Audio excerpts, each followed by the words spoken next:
Hi friends, myself Dr. Sameer Saraswat. I'm a pediatrician practicing in Dwarka sector 70. So आज हम बात करने वाले हैं बेसिकली कॉमन फ्लू को लेके. पेरेंट्स का बहुत बड़ा कंसर्न होता है हमारा बच्चा बहुत बार बीमार पड़ता है, बच्चे को हर महीने कोल्ड कफ सर्दी खांसी होता रहता है. तो ऐसे में हम क्या करें कि बच्चे को चीज कम हो. सो देखिए कोल्ड कफ साल में 4 से 5 बार बच्चे को होना नॉर्मल थिंग है, इट्स टोटली नॉर्मल. हाँ, अगर बच्चे को हर बार कोल्ड कफ के साथ में एंटीबायोटिक देनी पड़ती है, that means we need to investigate that baby for allergies और फॉर इम्यूनिटी वाला पार्ट बच्चे का या अदर थिंग्स के लिए. अदरवाइज 4-5 बार सर्दी जुकाम हो गया बिना एंटीबायोटिक ठीक हो रहा है, then nothing to worry about. हाँ, उसके प्रिवेंशन के लिए क्या कर सकते हैं, कुछ बेसिक चीजें हैं जैसे कि हमें बच्चे को रेगुलर एवरी ईयर फ्लू का वैक्सीन लगवाना चाहिए. अब फ्लू के वैक्सीन में लोगों की कॉमन क्वेरी क्या होती है, डॉक्टर साहब वैक्सीन लगवा लिया, बच्चे को खांसी फिर भी हो रही है बहुत ज्यादा. तो फ्लू वैक्सीन मतलब ये नहीं कि बच्चे को अभी खांसी नहीं होगी. वैक्सीन का मतलब ये होता है कि बच्चे को खांसी होती भी है तो उसकी जो इंटेंसिटी है, उसकी ड्यूरेशन है, वो थोड़ी कम रहेगी. बच्चे को शायद एंटीबायोटिक की नीड ना पड़े. बच्चे को हर बार आपको नेबुलाइज करना पड़ता है, अगर आपका वैक्सीनेटेड है तो शायद आपको नेबुलाइजेशन नीड ना पड़े. तो वैक्सीनेशन डजंट गारंटी कि आपका बच्चा बीमार नहीं पड़ेगा, but it will definitely help your baby to decrease the amount of duration of illness and intensity of the illness. और क्या कर सकते हैं, जो बच्चे एलर्जिक होते हैं उनमें हम बोलते हैं कि आप फरी चीजें अवॉइड करो. विंटर्स आ रहे हैं तो बच्चों को कोई भी कपड़ा ऐसा ना पहना जिसमें बहुत फर हो, कि फर क्या है, डस्ट खींचता है. जो चीज डस्ट खींचेगी उस हर चीज से बच्चों को खांसी बढ़ेगी. घर में हमारे कारपेट्स हैं, कर्टेन्स हैं जो मोटे मोटे वाले होते हैं, they also attract dust. So avoid करें ऐसे कारपेट कर्टेन्स को, या पतले वाले यूज करें या उनको रेगुलर साफ करवाएं. थर्ड चीज, जो आपकी रजाइयां हैं वो जो फरी रजाइयां होती हैं उन पे आप एक कॉटन का कवर चढ़ा के रखें या अपने गद्दों पे कॉटन का कवर चढ़ा के रखें. तो ये जो धूल वाली चीज है इन सबको आपको प्रोटेक्ट करना है. तो और एक इंपॉर्टेंट बात, सपोज करो हम बोलते हैं पेशेंट को एयर प्योरीफायर यूज करने के लिए, तो पेशेंट बोलता है घर में तो बच्चा एयर प्योरीफायर यूज कर लेगा, बट बाहर जाएगा तो बाहर हवा खराब है तो बच्चे को डिपेंडेंसी हो जाएगी. तो एयर प्योरीफायर यूज करना ऐसे कोई डिपेंडेंसी वाली चीज नहीं है, इट्स अ टोटल में we have to use it. आप ऐसे समझिए, सपोज एक बच्चा 24 घंटे खराब हमें सांस ले रहा है तो उसके लंग्स को 24 घंटे टॉक्सिक एयर मिल रही है. एक बच्चा ऐसा है जो घर पे 10 घंटे सोया साफ हवा में और बाहर उसे 14 घंटे खराब वाली, तो उस बच्चे के लंग्स को जो टॉक्सिक हवा मिली है वो खाली 14 आवर्स मिली है. 10 घंटे बच्चा उस टॉक्सिक गैस से बचा रहा. तो इसमें ऐसा नहीं कि बच्चे के लंग्स डिपेंडेंसी होगी, आपने बच्चे के लंग्स को रिकवर होने का मौका दिया. तो over a period of time जो बीमारी सपोज करो 10 दिन बाद आएगी क्योंकि आपका एक्सपोजर कम हुआ है, तो हो सकता है वो 15-20 दिन बाद आए बच्चे की. तो एयर प्यूरिफायर यूज करने से जो ड्यूरेशन है बीमारी का वो बढ़ सकता है. इनफैक्ट बच्चे कंफर्टेबल रहते हैं, आप भी कंफर्टेबल रहोगे. तो एयर प्यूरिफायर यूज करना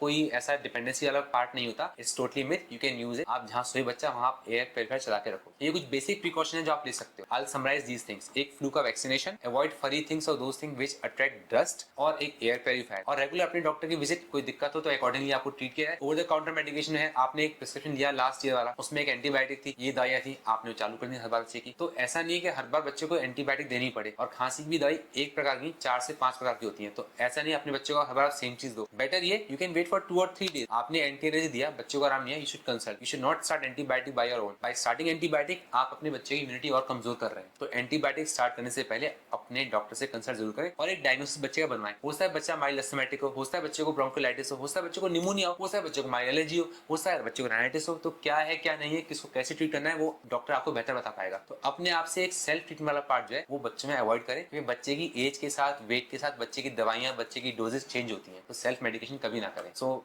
stay safe, stay healthy and follow these things. फिर भी कोई डाउट हो, मेरे नंबर्स में आ रहा है नीचे, you can contact me, you can book online consultation also, you can come to clinic also for that. Take care, all the best.